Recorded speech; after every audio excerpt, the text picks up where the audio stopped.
gjysma e komunikatës origjinale është e kuqe. Në arau të Zvicrës, mos më haron me u ndalë në arau të Zvicrës, se ka shumë rëndësi. Nga analiza që ju është bërë, kishte shumë pakjartësi.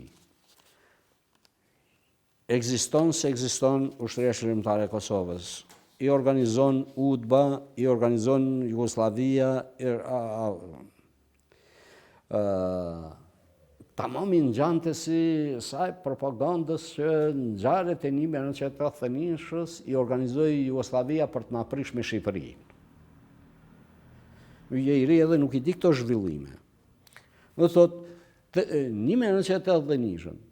Do thot Hydayat Hyseni, Mehmet Ajrizi, Adem Demoqi, të gjithë këto kret janë në përbugje se Beogradi i organizoi për të prish qetësinë dhe rahatin shqiptarëve, sepse shqiptarët po esin, avanconin e kështu me radhë. Edhe çështja e rezistencës, e aktiviteteve që po ushtroheshin nga njësitet e ushtrisë shërbimtare të Kosovës, më thot ishte momenti që duheshte t'i vënohet një kapak.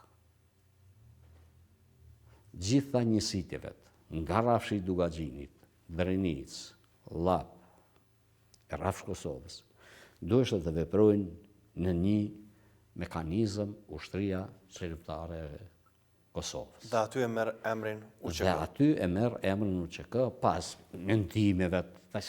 Mas dhimi, ky e ka propozu kit, ai e ka punë kolegjiale ka qenë. Më thot, Ushtrinë Shërbimtare të Kosovës e ke si rezultat i punës, mendimit, analizës, kryesisë atëhershme që ka qenë jashtë vendit, kryetar ka qenë Fazli Veliu, sekretar ka qenë Emrush Xhamali, antarë të kryesisë kanë qenë Gafur Elshani që ka mbuluar edhe sektorin e financave, Gjavit Haliti, Mamet Kelbendi,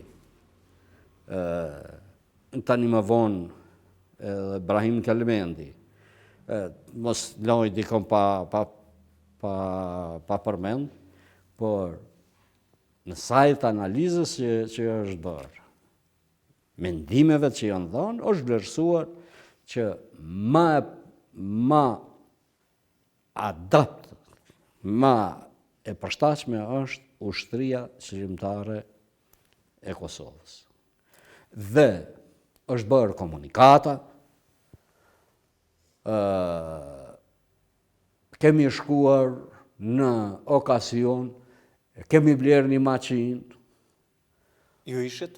Edhe nuk kujtohet, po në okasion Lucerna blerë, mas e o blerë në Lucern, se e kam gjujt edhe në lumë tani maqinët. Emrush Xhamali ka qenë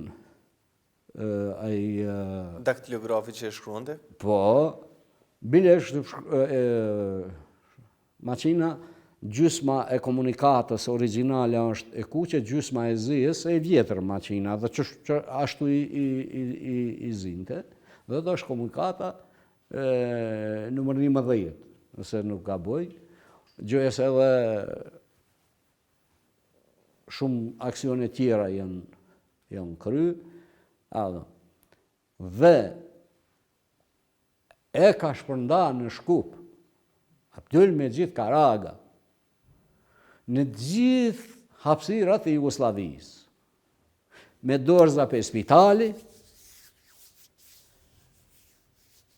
që të mos lojë asnjë gjurmë, dhe nëse thuhet sot, nezër arkivat e Jugosllavisë e kanë, se ajo komunikat është përnda për i Shkupi, me date, me dite dhe me përmbajtje. Dhe ka vazhduar tani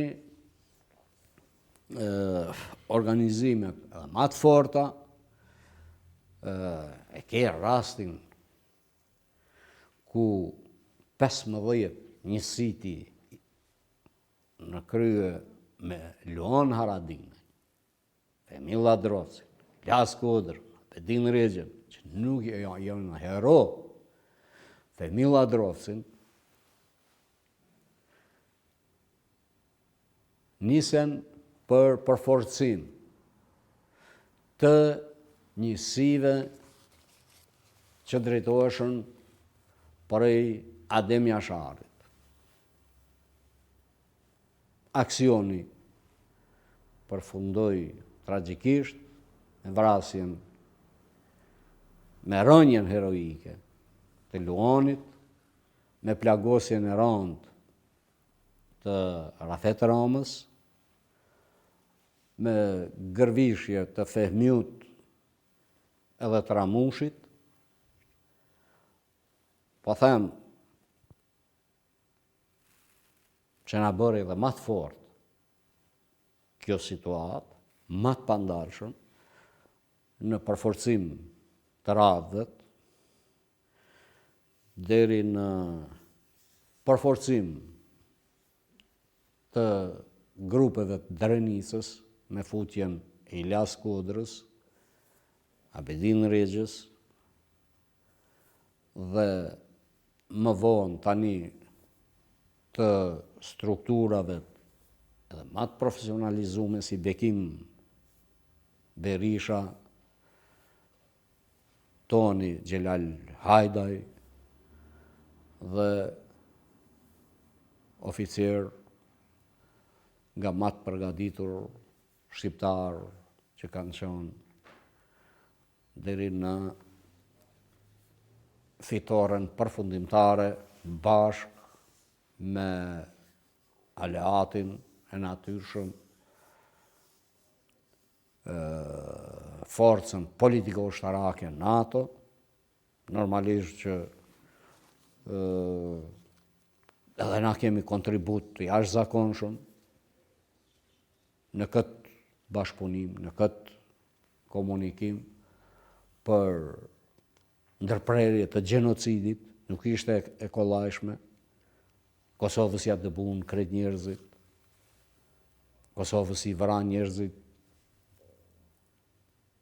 i ekzekutuan njerëzit në përshpijtje e tyre, nuk ka qenë i lehtë. Dhe jemi mirënjohës një të jetëve të NATO-s, Amerikës, vendeve të Bashkimit Evropian për këtë solidaritet, po pse të mos thuhet edhe për përmirësuar gabimet historike që i ka bërë Europa me coptimin e tokave shqiptare.